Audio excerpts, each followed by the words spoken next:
Jay Hazelden, alcoholic.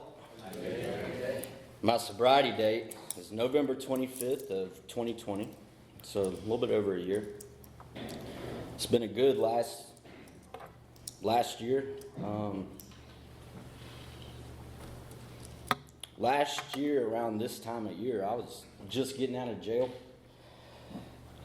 I was a loser. I didn't have anything going for me at all. And I had just destroyed my life. And I had a little bit of hope, you know. But I didn't know if I could ever get a good life back. I knew that I wanted to stay sober. And I had been trying for almost 2 years to get and stay sober and hadn't been able to. Well, I had an experience happen while I was in jail where God just took the obsession from me, and I've been sober ever since then. I'll get a little bit more into that later on, but it's good to be here. I've always called Matthew Grasshopper. Grasshopper, thanks for asking me. My home group is There Is a Solution. We meet on Tuesdays and Thursdays at 7. We actually have a workshop tonight on honesty, open-minded, and willingness. So 3 speakers. I think one of y'all's home group members is speaking there. But yeah, so I have a sponsor. He comes here pretty regularly sometimes. And I think I'm sponsoring another guy. But I'm active in service. I go to a detox about once every other week.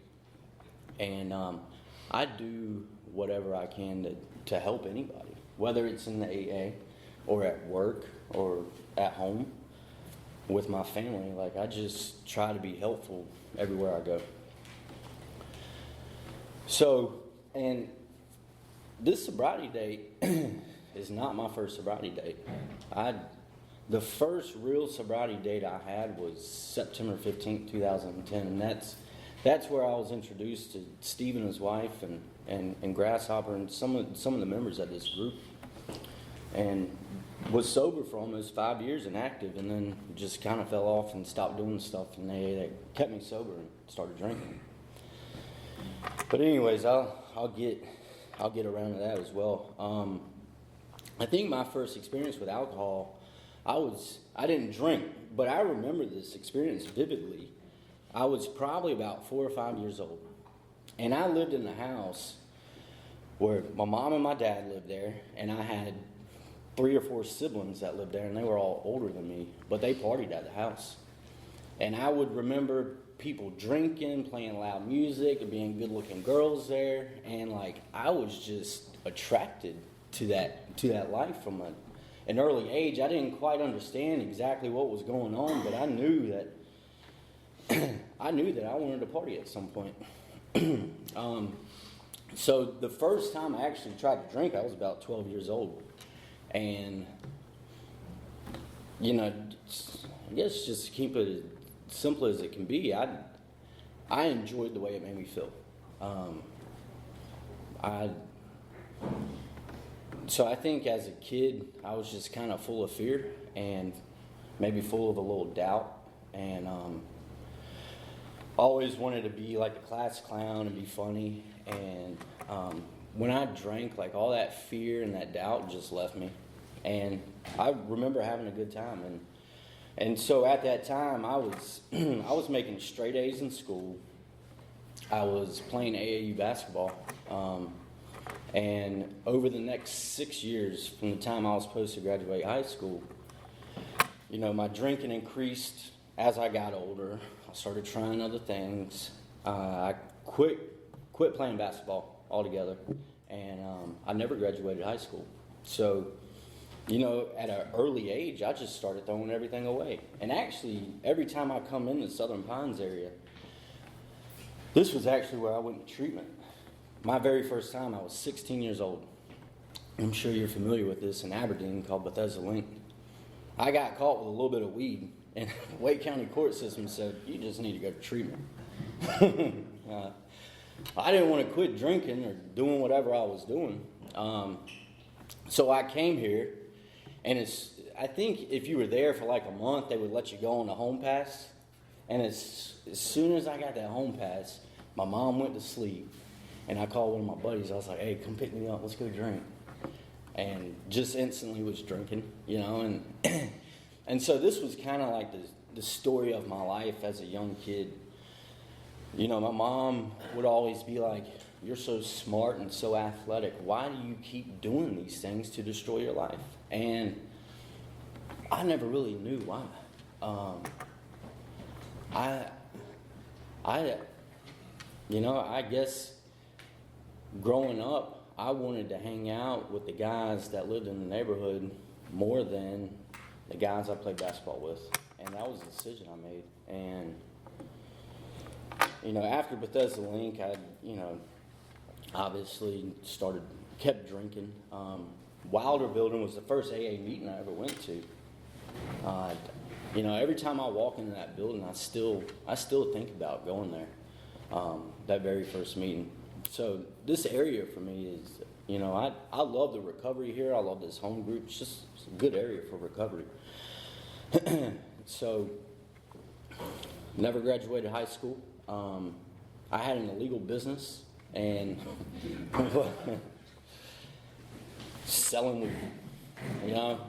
That's what I was doing. And so, like, the mindset I had at that time is, as long as I had good credit and I had enough money, I could do anything I wanted to in life. And as long as I had money, I could drink however much I wanted to. So I thought that was just the way of life I wanted to live. The police shut me down 2 times. I ended up in Wake County Jail. So through that, I was charged with 7 felonies. And thank God for my attorney. I've never been convicted of a felony. And, I still talk to that guy to this day. He's been a part of my life, unfortunately, but fortunately as well, since I was like 16. Good guy. When I got arrested this last time for those warrants, I owed him thousands of dollars. And I hadn't paid him nothing. I had like 15 pending charges. And I was in jail, and he came and represented me, and I remember him looking at me and telling me, like, I've seen you get your life together and succeed. Like, I just want to see it again. And that's the way my relationship has been with that guy for years. I mean, he's even told my mom he looks at me like a son, and I'm forever grateful for him. Anyways, so police shut me down a few times. Last time I got caught, Roger looked at me and said, look, I can't represent you anymore. You keep on doing this. I can't get you out of it anymore. So I stopped. I'm surprised I did that. But what I did was I just started drinking more. So I bought this brand new motorcycle while I was doing that. And really, I had nothing to fulfill my time but to drink. I don't know if a lot of people in here drank because they were bored. I did that a lot. I drank just to pass time sometimes. And, through that, I developed a bad problem with alcohol. And within a couple months of me getting arrested, I got blacked out drunk one night and woke up the next morning in the hospital. And the whole right side of my body was down in the meat. I had laid my motorcycle down, going somewhere between 60 and 100. My helmet came off. The nurse told me that if I hadn't have been so drunk, I'd have been dead. I think they tested my blood and it was a .35. Never got a DUI. My mom told the police they needed to get out of the emergency room. So I never got a DUI from that, thank God. But as soon as I got out of the hospital, they gave me a bottle of Percocets, and my mom had a liquor cabinet. So, you obviously know exactly what I did as soon as I left. I just started drinking. And, I think back on that at times, and I'm like, I just got in this bad motorcycle accident that could have killed me. And as soon as I started drinking again. Not long after that, my mom ended up kicking me out of the house for drinking and doing other stuff. And by this time, the only way I could really get money was taking it from people, and that's what I did. And I would have people call me and ask me to get them something, and I had taken thousands of dollars from people that way, just so I could drink, just so I could get high, whatever it was, just to get by. And what that did was that created problems everywhere I went. So I had people coming to my mom's house looking for me, threatening her. I wasn't really allowed to go anywhere that had, a decent amount of people, any parties or anything like that, because people just wanted to kill me. And at the age of 20, I became homeless and just had no relationships with anybody, really. I grew up off of this road called Leesville Road in Raleigh, and there's a shopping center right near 540, but there's a Goodberry's and a Harris Teeter. So at nighttime, somebody would drop me off at the Goodberry's, and I'd either sleep on the bench out there, or I remember one night I found a mattress back behind the Harris Teeter. I was like, man, I got a mattress to lay down on now. I'm good. And I did that, I don't know, for probably a month or two. And a lady woke me up one morning when it was raining, and classic alcoholic, she asked me, she was like, you all right? I'm like, yeah, I'm fine, I'm going to be okay. And it was raining outside, been wearing the same clothes for a couple weeks, and I ended up just kind of waking up that morning spiritually and asked my mom if she would take me somewhere to get some help. And I went to this place in Raleigh called the Healing Place. It's a homeless shelter with a rehabilitation program in it. I was 20 years old, weighed 108 pounds, and just hadn't been eating, just doing all sorts of stuff, and was really just miserable. And, I was thinking about all the kids that I went to high school with at that time, and I was like, they're in college or getting jobs coming out of college, and I'm just living to drink. I'm living to take things from other people, and I just wanted something different. And so I went to the Healing Place, I went through detox, and then I got into the program. And I was there for 9 months. Now, while I was there, I didn't have a home group. I didn't start going through any steps. And I had a sponsored by name, didn't really use them. And one day, some guy said something to me. He more or less started, I guess some people would call it bullying me, but he was a little bit bigger than me, and I'm not really scared of much. So I told him, I was like, hey, well, let's sign out at 4:30 and handle things like men. And they didn't like that too much, so they kicked me out. But when I got kicked out, I really had no recovery. I just had 9 months of time, and within a month or so, I was back to drinking again. And that happened for about 3 months. And what ended that was a tragic situation happened one night, and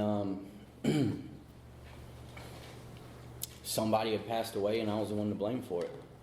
And I had stayed at one of my friend's house that night, and the next morning I was standing out on the back deck, and I saw about 10 cop cars pull into our neighborhood. And I'm like, man, whoever they're here for is screwed. They were there for me. And, they took them out of the house and pinned them up against the wall with guns drawn to them. One of those girls today is about 8 or 9 years sober. Is still a pretty good friend of mine. I don't talk to her much.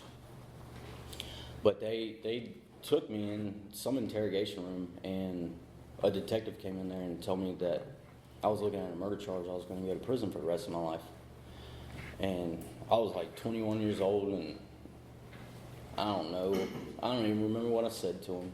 But I remember I had warrants out, and I had a bail bondsman on my side, and they took me to jail for those warrants, and I got bonded right out. And I just kind of escaped. That's one thing I've always done with the court system is I run. When I'm drinking, I don't go to court. I just don't show up to nothing. I just want to run from everything. And that's what I did. I went down to Florida for a few days, and on the way back from Florida, I stopped in at my dad's house. And while I was at my dad's house, my dad worked a lot, and he was prescribed Xanax. So I started having these thoughts like, if I go back to North Carolina, they're going to arrest me, and I'm going to go to prison. So the only thought I really had was to take all of his Xanax, and that's what I did. I don't know how many of them I took, but I was trying to get out of here. And so I have a history, for some reason, when I want to run from things, when I'm drinking, I get suicidal. I don't know why. But I think that's the only way out, you know. And also, if I can't get out of my head when I'm drinking can sometimes quiet my head down, but if I can, I just think it's suicide.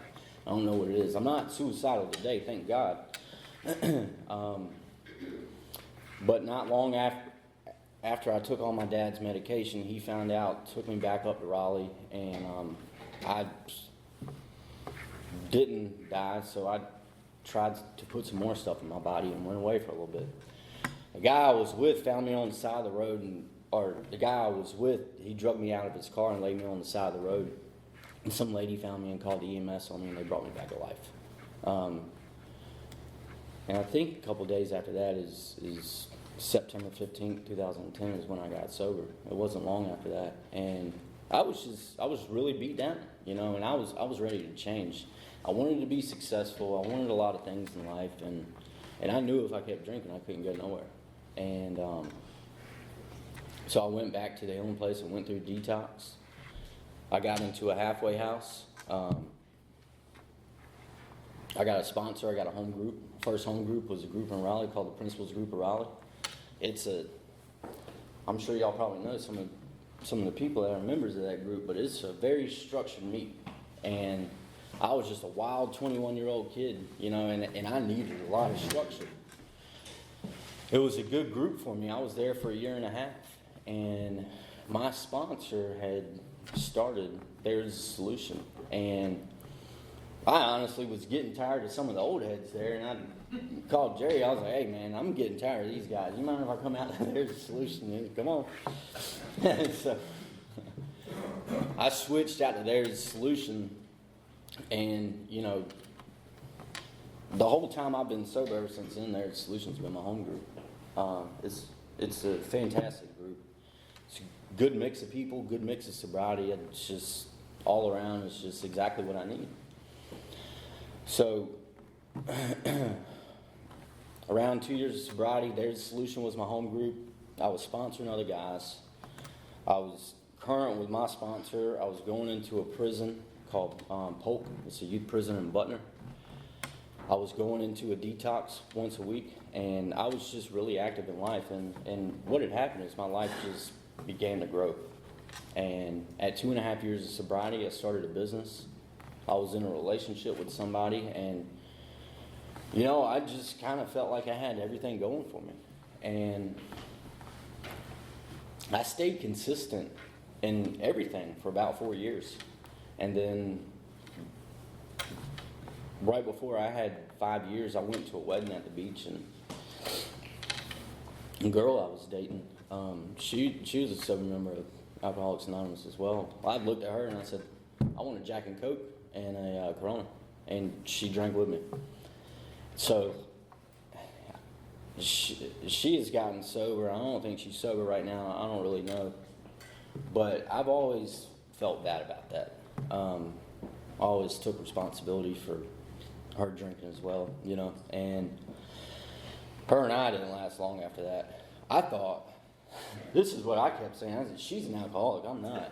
I mean, she wakes up in the morning and starts drinking, and drinks all day long, and I go to work. So I ended up leaving her. I didn't have a drinking problem, she did. So I I got me what I called a bachelor pad. It was a mid-rise apartment near Crabtree Valley Mall in Raleigh, and it was just a bougie apartment. And I worked and I hung out in the bars. I hung out at Sharky's. I don't know if anybody's ever been to Raleigh, but Sharky's was my spot. I shot pool there and drank, and if I wasn't at work, I was at Sharky's. And about a month after I left the girl I was dating and moved into that apartment, I met my future ex-wife. I didn't know that was going to be the case at the time, but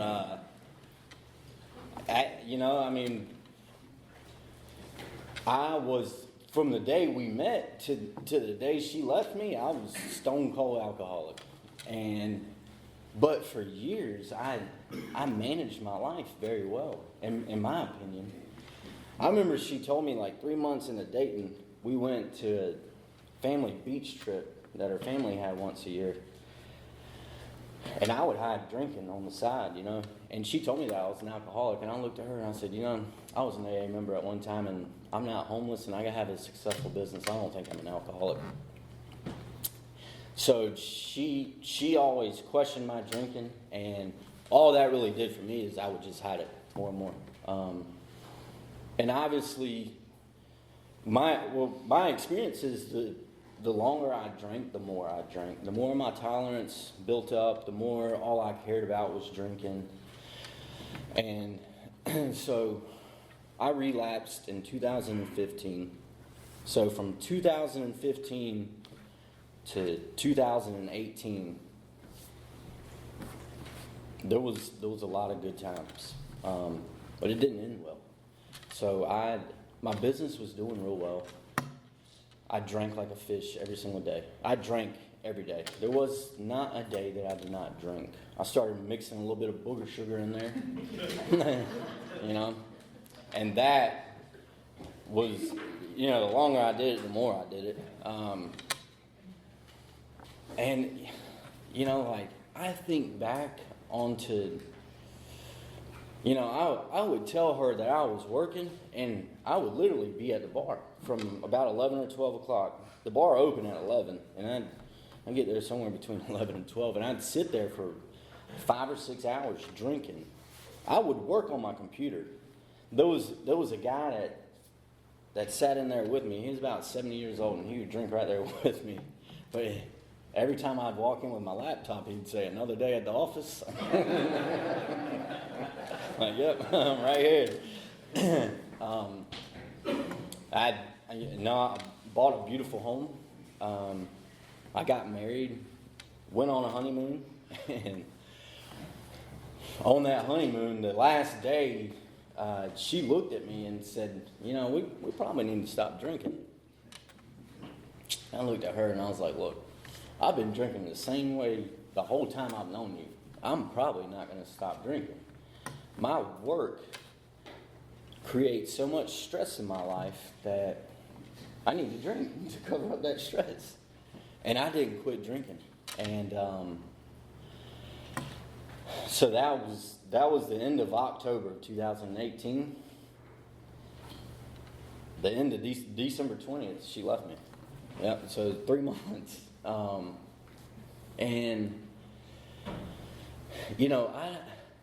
I questioned for a long time, like, why did she leave? I didn't know,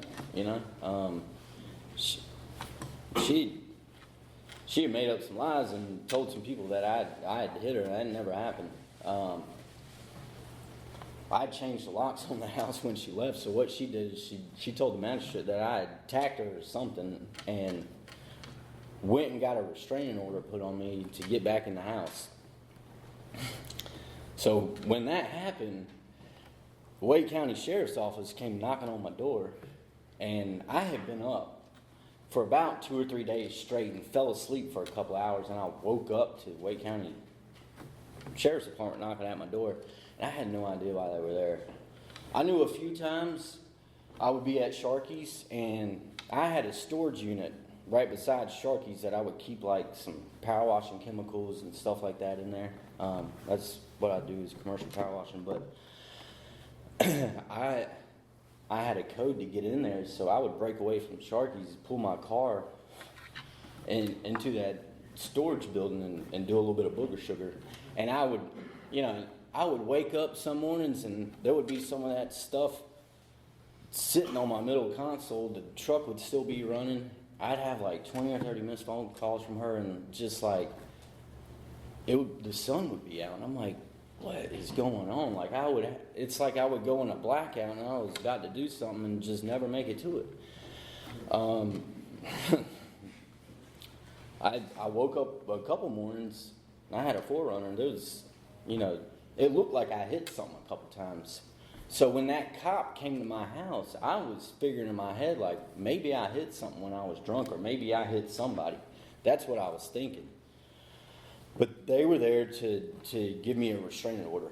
And I had a bunch of illegal stuff in the house, and I was paranoid. And for like 3 hours, I didn't open up the front door. And by the time I opened up the front door, there was about 10 cop cars on the street right beside mine. They had my street shut down. And there was a big-ass SWAT team truck right in front of my house. I'm like, now, I lived in a nice neighborhood.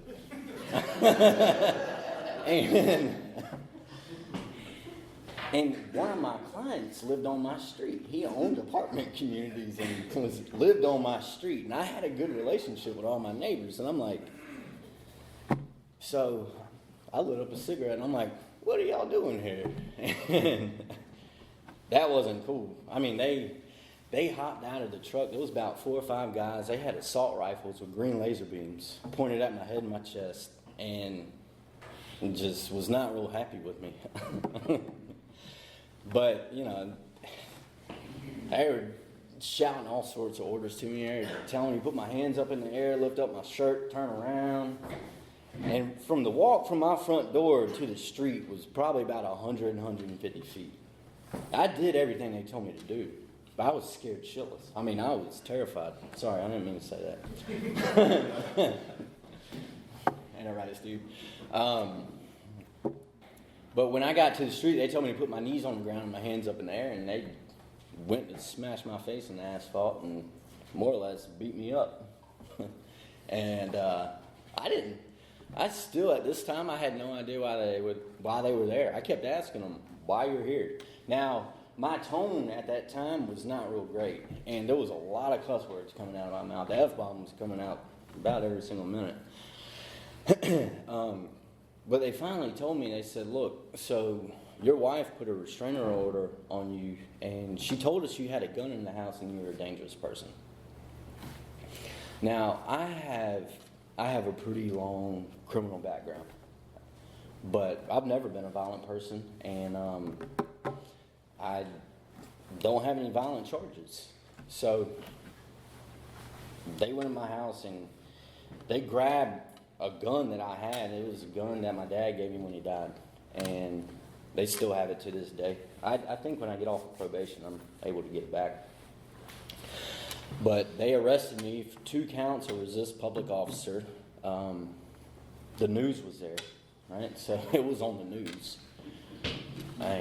As we were pulling out, I saw WRAL and CBS 17. I'm like, oh my God. The cop even told me, he was like, hey, if you don't want to be on the news, duck down. I was like, all right. But so there was a lot of people that knew kind of what had happened. My mom came and got me out of jail and took me to my house so I could pack a bag of clothes and start staying in hotel rooms until I could get back in my house.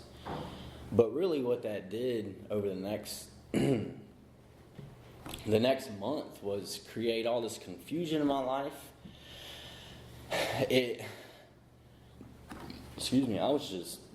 I was really depressed. I thought I had a perfect life at the time, and it just would seem like it was destroyed in a matter of a day or two, and I was real depressed. I mean, I was staying at like the Embassy Suites in Briar Creek, like I wasn't staying at any cheap hotels, but I was still really depressed. So I kind of got back to that suicidal mindset, and I put a bunch of stuff in a needle and shot it up. And I don't know exactly what happened. I know it was an overdose, but my body started convulsing. Things started coming out of my mouth I couldn't control, and I just wanted to die. But I lived through it again, and not long after that, a couple weeks after that, separation papers got signed, and well, here's another story. So it was documented that my wife had left the house and she had moved back in with her family, but the separation papers weren't signed. So I took it on myself to just go back to my house. Well, I was laying down on the couch, and she walked in the front door.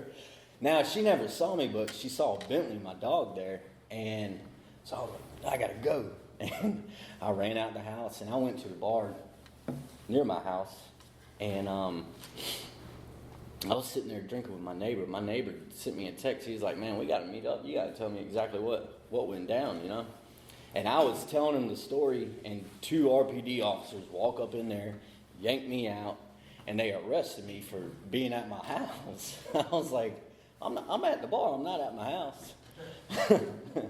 So that was violating a protective order and trespassing at my own house. And so I just accumulated. So for the next 2 years, I accumulated charges after charges. About 15 charges from February of 2019 to the end of 2020. I went to a bunch of treatment centers and detoxes wanting to get sober. First time that happened was end of February 2019. I went down to Wilmington Treatment Center, and I had my mindset like, if I don't get sober, I'm going to lose everything that I've worked for the last decade.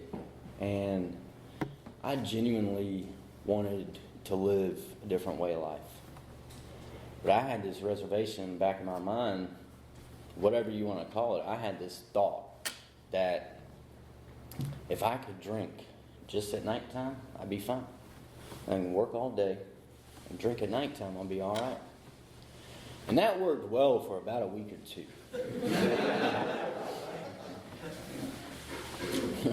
And then, you go from getting a pint of tequila to half gallon of tequila. And I literally, over a couple weeks just kind of picked up right where I left off. And just drank all day long. And that's all I cared about was drinking. That was it. Ended up selling my house into October. So this is how serious I was about quitting drinking. I wanted to get away from the booger sugar, so I was thinking that, all right, if I can go to a treatment center out of state, then I'll be away from all that stuff, and hopefully I can get sober. So I went to Scottsdale, Arizona. I went to treatment. It was like a 5-hour plane flight. I actually drove back from Scottsdale, Arizona. It was a 32-hour drive. But yeah, when I went there, I got sober for a couple months. And then as soon as my ex-wife's attorney emailed me about the house, it created all this confusion and all this fear. It was just, I held on to that house like it was just life, and it's material stuff don't really mean as much to me today as it did back then. There's a lot more to life than what you live in or what you drive. But at that time, I was consumed by materialistic stuff, and it just has not much meaning to me today. But yeah, so I totaled a couple cars through that process. in a year and a half, almost 2 years, I went to 37 detoxes and treatment centers wanting to get sober, or going there just because I had no place to go and I needed somewhere to lay my head. I went into Wakebrook today to take a meeting into a detox, and while I was in there, I was looking around and I was thinking about the times I'd be sitting in there and just really not there to want to get sober, just there to get some food to eat and a place to stay for a little bit. And as soon as I kind of felt rejuvenated, I would leave and just continue what I was doing.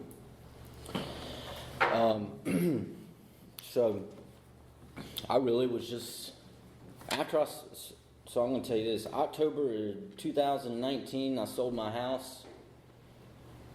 March of 2020, I was homeless. I just blew through all the money that I made with my business, and I blew through the money I had in the house, and I was homeless. And so from March to end of November, I was in and out of hotels. I was in and out of the detox at the Healing Place. And, you know, a part of me wanted to get away from those people I was hanging out with. I don't know if anybody's ever lived that hotel way of life. That stuff sucks. I mean, there's just some grimy stuff going on. And I'm not going to get into a lot of details, but it is just a shady way of life. And I wanted out, but I didn't know how I could get out. I didn't know that I needed some kind of power to help me. And I didn't even know how to reach out to that power. So November 18th, I went to my last detox, and it was in Chapel Hill called Freedom House. I stayed there for a week, and by the time I left, I mean, they detoxed me off of a few different things, and I felt like a new man. And when I got out, I didn't even think about calling anybody in AA. I didn't have nowhere to go. So I went back to those hotel rooms, and for the next 24 hours, I put a couple different things in my body, and more or less what ended it is a guy fell out in front of me. I'm pretty sure he died. I'm not real sure to this day, but I called the paramedics on him. And I knew I had warrants out. And I knew they were going to arrest me, but, you know, I was hoping that they could help this guy out.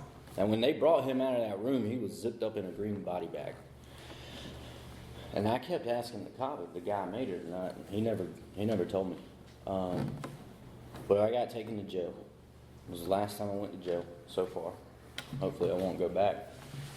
That was November 25th. And I've been sober ever since then. The next day I woke up, I remember waking up for breakfast that morning, and it was a big plate of food. And I'm like, man, the jail food must have changed a lot. And I asked the CEO, I'm like, y'all are giving out a lot more food now, aren't you? He was like, no, it's Thanksgiving. I was like, you don't get that regular. I'm like, oh, man.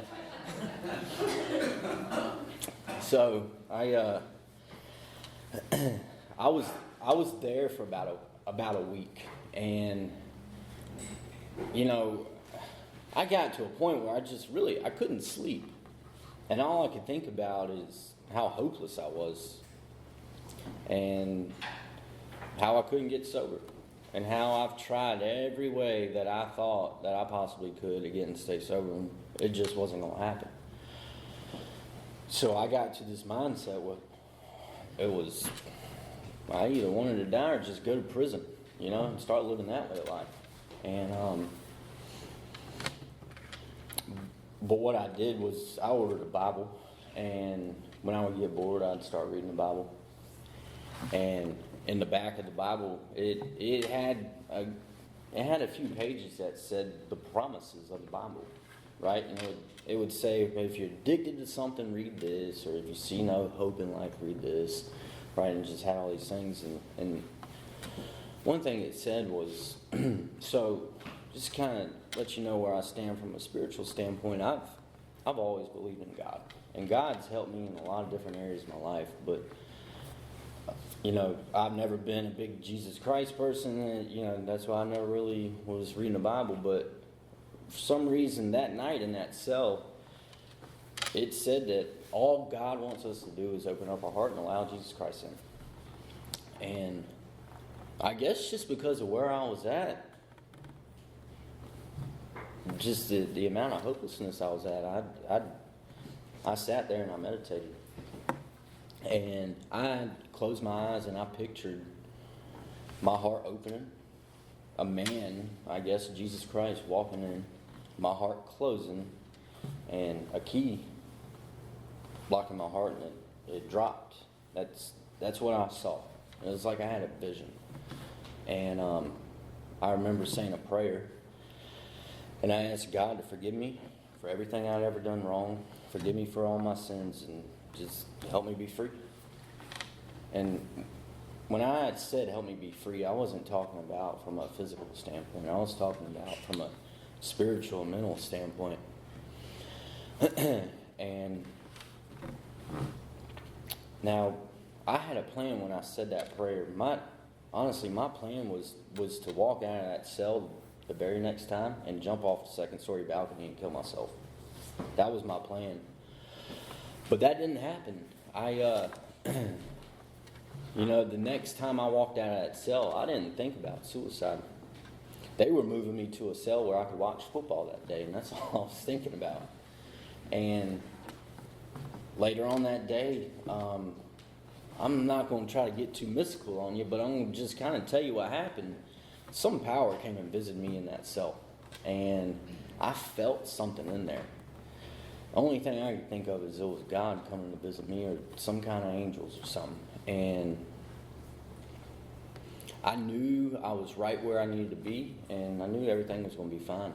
And that was just kind of the feeling I got. And I have not obsessed over drinking liquor or putting a needle in my arm ever since. I've been sober ever since then. And a couple of days later, all my charges got taken care of. The judge wanted to send me to prison, but my attorney was able to get me 3 counts of probation. I'm in drug court. I don't know if anybody's ever heard of drug court, but that stuff sucks. It's a lot better than probation, but I have to take a couple drug tests a week. I have outpatient classes that I have to go to. I have some other dose classes that I have to go to for trespassing at my house. So, I have a lot of stuff to do with just that on a daily basis. And then also be an AA member and, try to be successful at work. Sometimes I feel probation has been a burden on my life, but thank God I have not had to go to prison, and that's reality. Is Lindsay said that to me the other day. I was complaining about my probation stuff. She's like, well, at least you're not in prison. Jesus Christ. All right. She's right, though. But I'm almost done. So my probation officer told me a couple days after I got out of jail, she said, you're a high-profile case, and the statistics say that you have a 7% chance of succeeding through probation. And I told her, I was like, well, I'm not going back that way in life, so I guess I'll be one of those 7 people. She's not my PO today. I still see her around. She was by the book, man. She was one of those strict POs. But yeah, I'm almost done with drug court. I have 2 months left, and I'll be completely done. So when I got out of jail, though, I remember this was the first real decision I ever had. I had a decision to either go back to those people I was hanging out with in those hotel rooms, or go try to find somewhere safe to sleep. And I remember I was like, I don't want to go back there. And I called my sponsor and I was like, hey, I need to try to find somewhere to stay tonight. He offered to give me some money to stay in a hotel room. And I was like, nope, I'm not going to hotels. Ain't no way, man. So I ended up walking, or I got dropped off up at the Healing Place. And the guy that was working in detox came out. Now, he's seen me, 20 times over the last year just come in there. And he asked me, he said, what are you detoxing from? And I was like, nothing. He's like, what? I was like, no, man, I just got out of jail and I'm just trying to find somewhere to sleep until I can find like an Oxford house or something to stay in. And they let me stay there for 3 nights in a row, something like that. And I finally found an Oxford house to stay at. And the next day I got out of jail, I met with my sponsor. He picked me up from there. They told me I needed to leave during the day and I could just come stay there at night. But as soon as I got out of jail, I got in the steps. And so I started writing an inventory. What we did was we kind of went through the steps, the way the first 100 members went through the steps. And I just, the first 3 steps had really happened to me in jail. And so I wrote an inventory list and I wrote down a lot of different things. And a week later, shared it with him. He said a prayer and I said a prayer. I started making amends. And, just I think a lot of us know in here that 10, 11, and 12 is really just a daily thing. And I have really tried to stay conscious on how I think about people, how I think about myself, how I talk with people, how I interact with people. I really try to pay attention to what I do every day. And for me, that's like this is my 10th step. I pray, I'm prayerful, I read in the morning, I meditate, and I really try to help other people. So, just kind of go over the last year of my life. I mean, my life is a blessing. I don't live in an Oxford house anymore. I've actually been kicked out of 2 Oxford houses. They didn't want me living there. I told them I wasn't cleaning up after them, so they would kick me out. But I live in a townhouse right now with Lindsay, and the way I got into that house was just kind of a God thing. I called my sponsor one morning. I was like, "Hey, they kicked me out of the Oxford house. Do you know anybody that's looking for a roommate?" And a guy that's actually a member out of my group that's been sober a quarter century. He had a room available, and I moved in with him, and Lindsay got pregnant, and I went up to him and told him, I was like, look, I need to get a place with Lindsay, and I was wondering if you were interested in moving in with your girlfriend, and me and Lindsay renting out this place, and they allowed us to do it. So I've stayed consistent at my home group. My life is great. I was able to start my company back up a few months ago. Started doing some work in like June or July, and really just building new relationships at work. When I got out of jail, started coming in here on Monday nights. I've always enjoyed this group of people here. I guess if there's anybody new here, what I know is Alcoholics Anonymous practice as a way of life, and the principles within these steps and traditions can really just transform people's lives incredibly over a period of time, and if you're new, just give it a shot. That's it. Thanks.